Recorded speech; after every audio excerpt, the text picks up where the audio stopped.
நாட்டில் மலேசிய இந்தியர்களுக்கு மனச்சோர்வு, நீரிழிவு, உயர் ரத்த அழுத்தம் மற்றும் உடல் பருமன் விகிதம் அதிகமாக உள்ளது என்று சுகாதாரத்துறை தெரிவித்துள்ளது.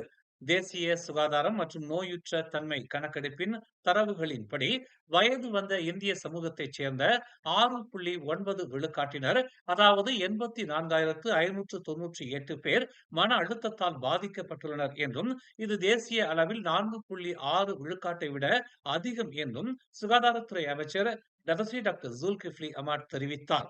நீரிழிவு நோயின் பரவல் 26.4 விழுக்காடாக இருக்கிறது, அல்லது சுமார் 3,50,492 பேர். இது தேசிய அளவில் 15.6 விழுக்காட்டை விட அதிகம் என்று அவர் சுட்டிக்காட்டினார். உயர் ரத்த அழுத்தம் 29.7 விழுக்காடு, அல்லது 3,94,121 பேர் என மதிப்பிடப்பட்டுள்ளது. இது தேசிய அளவில் 29.2 விழுக்காடாக உள்ளது என்று அவர் சுட்டிக்காட்டினார். இருப்பினும் தேசிய அளவில் 21.8 விழுக்காடாக இருந்த உடல் பருமன் 28.6 விழுக்காடு, அல்லது சுமார் 3,34,320 பேராக இருந்ததாக சுகாதார அமைச்சர் தெரிவித்துள்ளார். மேலும் செய்திகளை தெரிந்து கொள்ள தமிழ் மலர் நாளிதழை பாருங்கள்.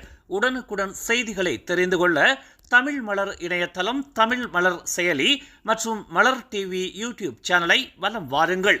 எங்களோடு இணைந்திருக்க மலர் டிவியை பதிவு செய்து கொள்ளுங்கள்.